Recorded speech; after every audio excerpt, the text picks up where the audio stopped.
प्रधानमंत्री मोदी इस वक्त देखिए कार्यक्रम में मौजूद हैं और ये लगातार तस्वीरें इस वक्त हम आपको दिखा रहे हैं। जैसे हमने जिक्र किया कि शताब्दी समारोह जिसमें आज प्रधानमंत्री की मौजूदगी है और श्री नारायण गुरु और महात्मा गांधी की बातचीत का शताब्दी समारोह जिसमें प्रधानमंत्री मोदी की मौजूद दिल्ली में उद्घाटन 1925 में शिवगिरी मठ में छुआछूत मिटाने पर चर्चा शुरू हुई थी।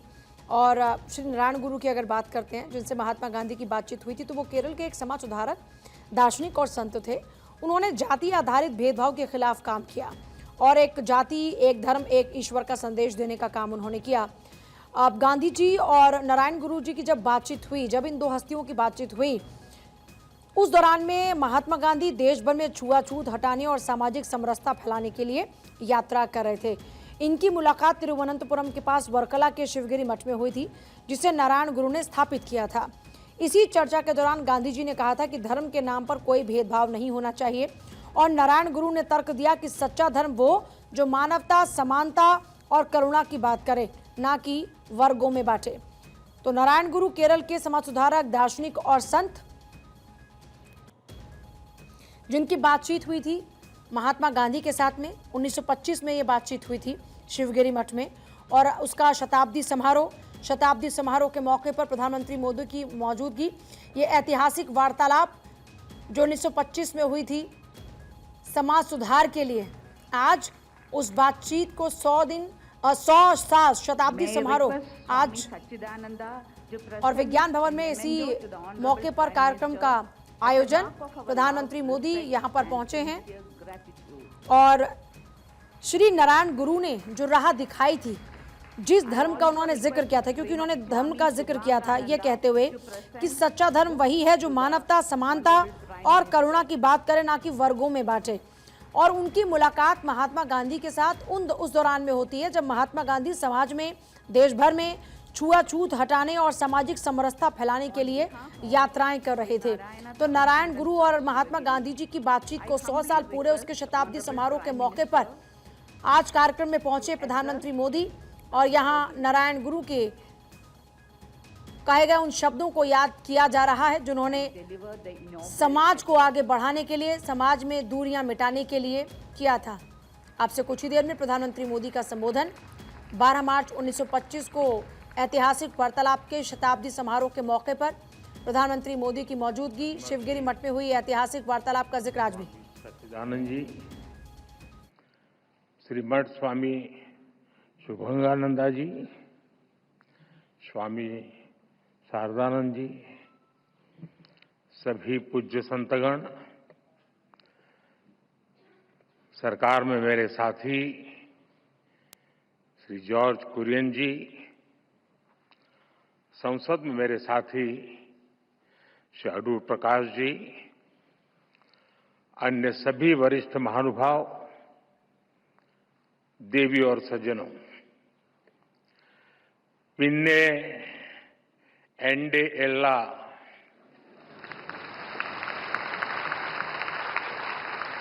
प्रियपेट मलयाली सहोदरी सहोदरन मार्को एंडे विनित माय नमस्कारों।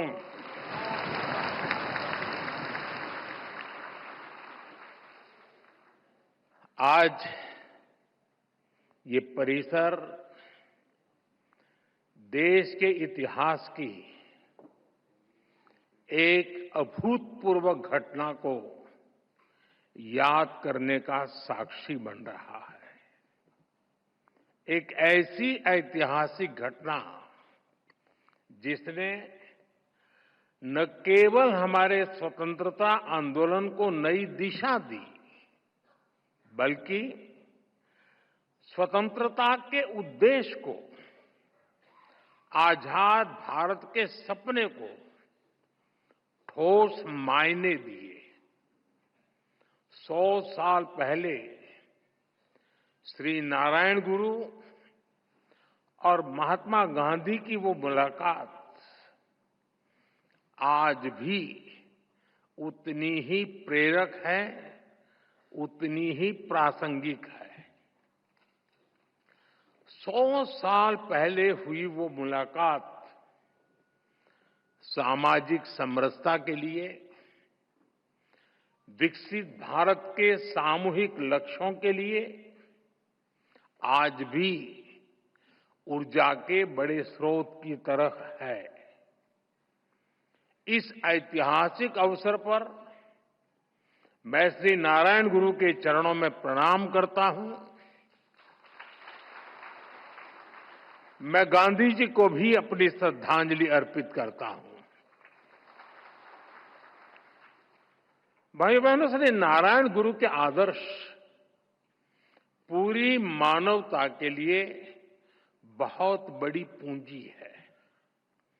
जो लोग देश और समाज की सेवा के संकल्प पर काम करते हैं, श्री नारायण गुरु उनके लिए प्रकाश स्तंभ की तरह है।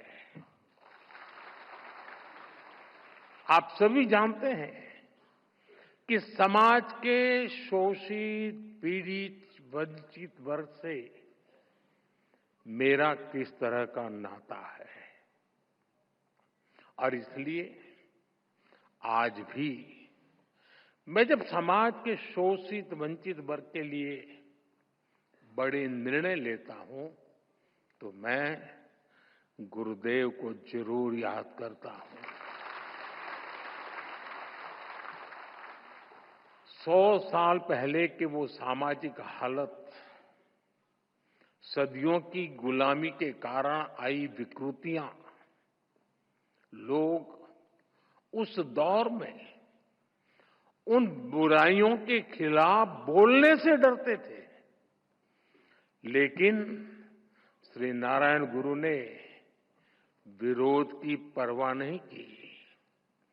वो कठिनाइयों से नहीं डरे, क्योंकि उनका विश्वास समरसता और समानता में था।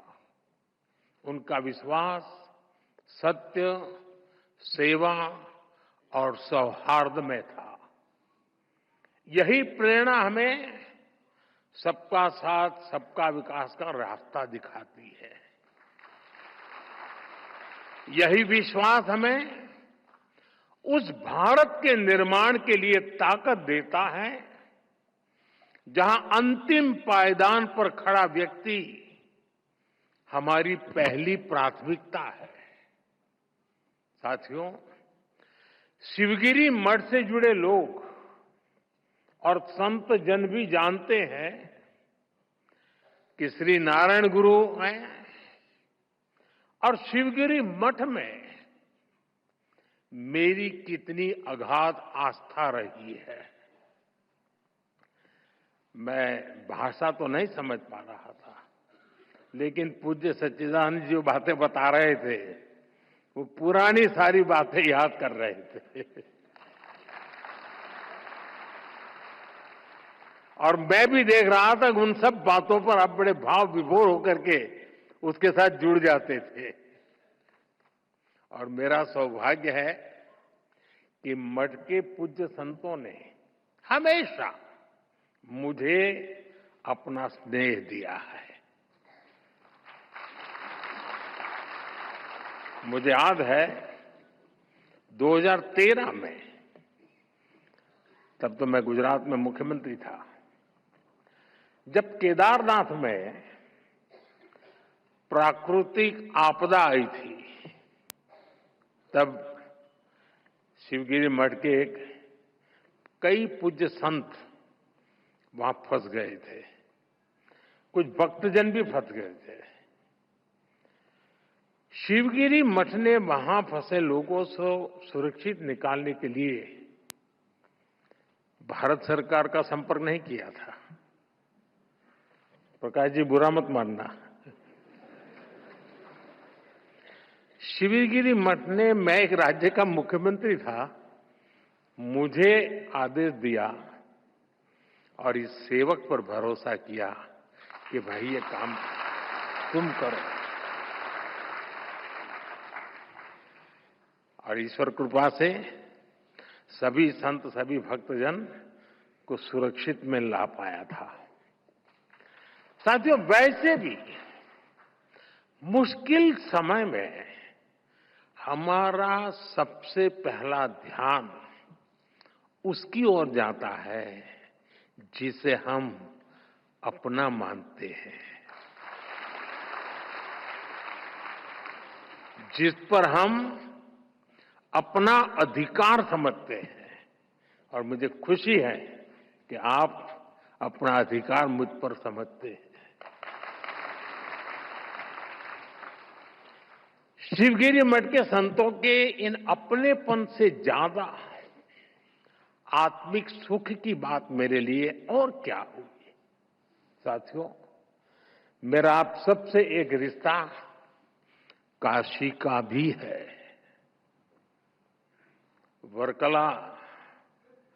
वर्कला को सदियों से दक्षिण की काशी भी कहा जाता है।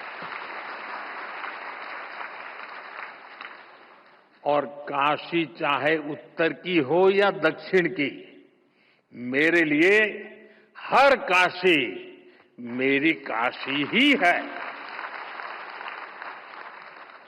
साथियों, मुझे भारत की आध्यात्मिक परंपरा, ऋषियों मुनियों की विरासत, उसे करीब से जानने और जीने का सौभाग्य मिला है। भारत की ये विशेषता है कि हमारा देश जब भी मुश्किलों के भंवर में फंसता है, कोई न कोई महान विभूति देश के किसी कोने में जन्म लेकर समाज को नई दिशा दिखाती है। बड़े व्यक्ति में भी नई उम्मीद जगी है। वो न केवल अपना जीवन बदल रहा है, बल्कि वो राष्ट्र निर्माण में भी अपनी मजबूत भूमिका देख रहा है। साथियों, श्री नारायण गुरु ने हमेशा महिला सशक्तिकरण पर जोर दिया था। हमारी सरकार भी वुमेन लेड डेवलपमेंट के मंत्र के साथ आगे बढ़ रही है। हमारे देश में आजादी के इतने साल बाद भी ऐसे कई क्षेत्र थे जिनमें महिलाओं की एंट्री ही बैन थी। हमने इन प्रतिबंधों को हटाया, नए नए क्षेत्रों में महिलाओं को अधिकार मिले। आज स्पोर्ट्स से लेकर स्पेस तक हर फील्ड में बेटियां देश का नाम रोशन कर रही है। आज समाज का हर वर्ग, हर तबका एक आत्मविश्वास के साथ विकसित भारत के सपने को उसमें अपना योगदान दे रहा है। स्वच्छ भारत मिशन, पर्यावरण से जुड़े अभियान, अमृत सरोवर का निर्माण, मिलेट्स को लेकर जागरूकता जैसे अभियान, हम जन भागीदारी की भावना से आगे बढ़ रहे हैं। 140 करोड़ देशवासियों की ताकत से आगे बढ़ रहे हैं। साथियों, श्री नारायण गुरु कहते थे, विद्या कौन प्रबुद्धर आऊ का, संगठना कौन शक्तर आऊ का, प्रयत्नम कौन संपन्नार आऊ का। यानी enlightenment through education, strength through organisation, prosperity through industry. उन्होंने खुद भी इस विजन को साकार करने के लिए महत्वपूर्ण संस्थाओं की नींव रखी थी। शिवगिरी में ही गुरुजी ने शारदा मठ की स्थापना की थी। मां सरस्वती को समर्पित ये मठ, इसका संदेश है कि शिक्षा ही वंचितों के लिए उत्थान और मुक्ति का माध्यम बनेगी। मुझे खुशी है कि गुरुदेव के उन प्रयासों का आज भी लगातार विस्तार हो रहा है। देश के कितने ही शहरों में गुरुदेव सेंटर्स और श्री नारायण कल्चरल मिशन मानव हित में काम कर रहे हैं। साथियों, शिक्षा, संगठन और औद्योगिक प्रगति से समाज कल्याण के इस विजन की स्पष्ट छाप आज हम देश की नीतियों और निर्णयों में भी देख सकते हैं। हमने इनके दशक बाद, इतने दशक बाद देश में नई एजुकेशन पॉलिसी लागू की है। नई एजुकेशन पॉलिसी न केवल शिक्षा को आधुनिक और समावेशी बनाती है, बल्कि मातृभाषा में पढ़ाई को भी बढ़ावा देती है। इसका सबसे बड़ा लाभ पिछड़े और वंचित तबके को ही हो रहा है। साथियों, हमने पिछले एक दशक में देश में इतनी बड़ी संख्या में नई आईआईटी, आईआईएम, एम्स जैसे संस्थान खोले हैं, जितने आजादी के बाद 60 वर्षों में नहीं खुले थे। इसके कारण आज उच्च शिक्षा में गरीब और वंचित युवाओं के लिए नए अवसर खुले हैं। बीते 10 साल में आदिवासी इलाकों में 400 से ज्यादा एकलव्य आवासीय स्कूल खोले गए हैं। जो जनजातीय समाज कई पीढ़ियों से शिक्षा से वंचित थे, उनके बच्चे अब आगे बढ़ रहे हैं। भाइयों बहनों, हमने शिक्षा को सीधे स्किल और अवसरों से जोड़ा है। स्किल इंडिया जैसे मिशन देश के युवाओं को आत्मनिर्भर बना रहे हैं। देश की औद्योगिक प्रगति, प्राइवेट सेक्टर में हो रहे बड़े रिफॉर्म्स, मुद्रा योजना, स्टैंड अप योजना, इन सबका भी सबसे बड़ा लाभ दलित, पिछड़ा और आदिवासी समाज को हो रहा है। साथियों, श्री नारायण गुरु एक सशक्त भारत चाहते थे।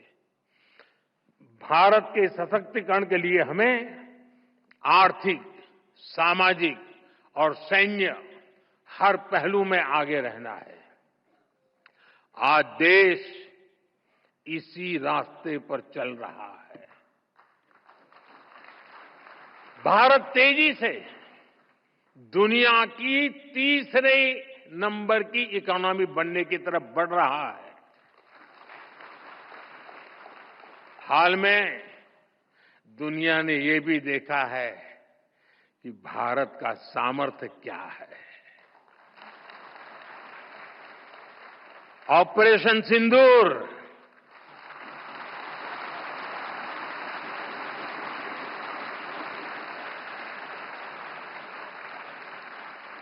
ऑपरेशन सिंदूर आतंकवाद के खिलाफ भारत की कठोर नीति को दुनिया के सामने एकदम स्पष्ट कर दिया है। हमने दिखा दिया है कि भारतीयों का खून बहाने वाले आतंकियों के लिए कोई भी ठिकाना सुरक्षित नहीं है।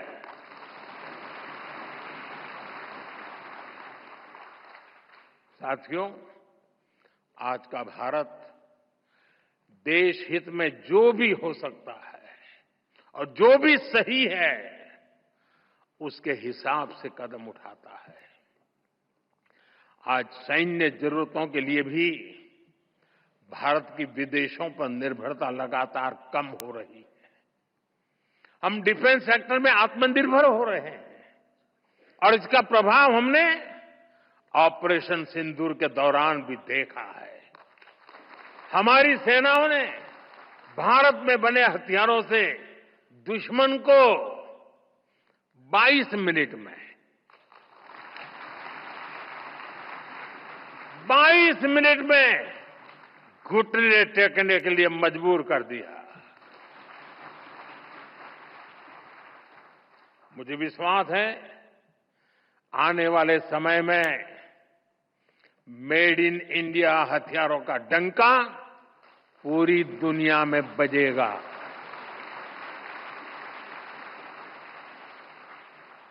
साथियों, देश के संकल्पों को पूरा करने के लिए हमें श्री नारायण गुरु की शिक्षाओं को जन जन तक पहुंचाना है।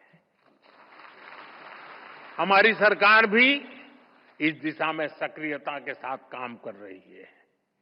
हम शिवगिरी सर्किट का निर्माण करके श्री नारायण गुरु के जीवन से जुड़े तीर्थ स्थानों को जोड़ रहे हैं। मुझे विश्वास है उनके आशीर्वाद, उनकी शिक्षाएं अमृतकाल की हमारी यात्रा में देश को रास्ता दिखाती रहेंगी। हम सब एक साथ मिलकर विकसित भारत के सपने को पूरा करेंगे।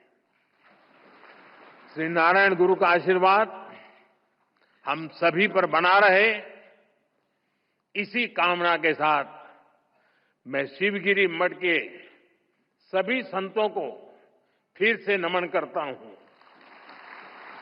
आप सबका बहुत बहुत धन्यवाद। नमस्कार।